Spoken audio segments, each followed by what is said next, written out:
the Warriors are still the favorites. And you know what the proof in the pudding is, Stephen A? The proof in the pudding is boring trade deadline. Nothing really happened at the trade deadline. None of the major moves. The Celtics hung on to their assets. All these teams with assets that could move. You could, Blake Griffin going to go somewhere. Carmelo Anthony, Jimmy Butler. No, no, no. Because the teams with the assets to make those things happen, they're looking at the Warriors and going, for what? We're going to push our chips into the middle of the table to maybe upset the Cavs in the East just to get smacked in the finals by the Warriors? We'll pass. The time isn't right. That's the proof in the pudding that shows you that the Warriors are still favorites. Now, does that mean the Cavs can't win? That doesn't mean the Cavs can't win. Don't hedge. Darren Williams is a tremendous pickup for them because it cost them nothing. They didn't have to give up any resources to bring on still a great pick-and-roll point guard, which is what you need in the NBA, especially that team, to spell Kyrie and LeBron, who's the primary ball handler often on that team.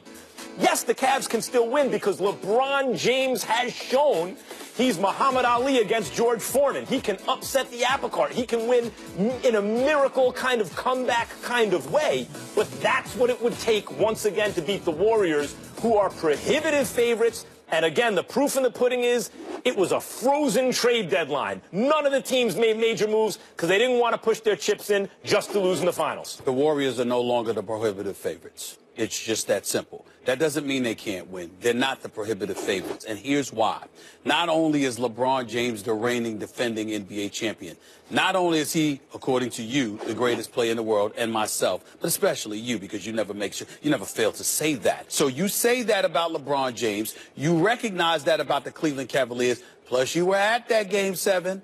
You saw what happened. And you got to take into account styles of play and how Cleveland was able to impose their will. Because, again, how many times have I said it, Molly? How many times have I said it, Max? It's about styles at times. And if you can engage the Golden State Warriors in a physical confrontation and you get some of those calls and you're able to dictate pace, then that puts you at an advantage. Here's the other thing that gets it a bit tricky.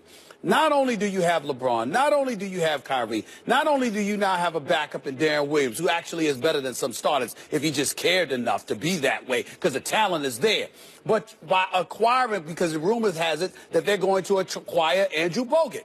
Well, who's Andrew Bogut? He's a 7-foot guy who I used to call Andrew Bogus until a couple of years ago. But he's a 7-foot guy who's a frontline player, who's a defender, who, by the way, was on the last 2 NBA Finals teams for the Golden State Warriors. Incredibly familiar with who they are, what they like to do, how they like to get things done. So the combination of all those things very well may end up coming down to a LeBron versus Kevin Durant confrontation. I see what you're doing. Well, first of all, Kyrie versus Steph, too. Well, I'm saying, but that's secondary. Okay, that's okay. secondary. Maybe not in the moment of truth, though. Secondary. Maybe not in the moment of truth. Sure.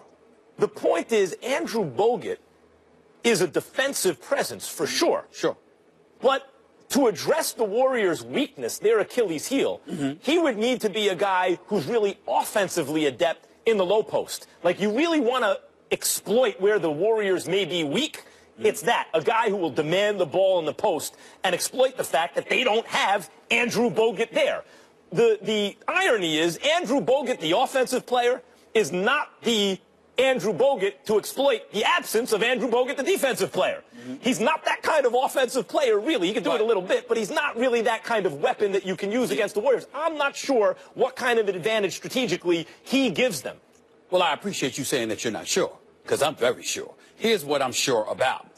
The way that Andrew Bogut will be utilized will buffer and augment the stature of a Tristan Thompson, who is an absolute beast against him. Not only that, the combination of Bogut with Tristan Thompson could potentially serve to neutralize Draymond Green. Draymond Green, that Energizer bunny who finds a way just to get things done, an absolute battler and what have you. It's amazing that today we're going to be talking about JaVale McGee later on, because there's going to be a JaVale McGee sighting. He's going to have to show up, okay, and help out Draymond Green, because between Tristan Thompson and an Andrew Bogut, you're going to have, whether it's JaVale or whether it's Zsa Pachulia, okay, you're going to have somebody that helps out Draymond Green on the boards. And I'm not talking about just in terms of rebounding. I'm talking about just battling down low, making sure that the Cleveland Cavaliers are not able to impose their physical will upon you. This is what you're talking about with the Golden State Warriors. The Golden State Warriors are marksmen, Max. They will shoot long range. They will beat you. That's their strength. That's how they will do it. But keep in mind, they're also very skilled at getting to the basket. Sure. Nobody gives them enough credit. They get to the basket. They put the ball on the floor. They get to the hole. They are capable of. Well, you have to. That's look, the NBA hasn't changed that much in the sense that you still got to get to the paint, whether you post someone up or whether it's dribble penetration. The whole game is still relying, even the spread, pick and roll, and everything. You got to get to the paint, and the Warriors can do that. So I understand that defensive point for the Cavs, but again, offensively, you're not exploiting the Warriors' defense with these acquisitions. 1, 2. Let's look at the big picture here, Stephen A. The Warriors collapsed. They were up 3-1. According to you, if Draymond never fouls out, they win. They win the series. It's a wrap. Okay.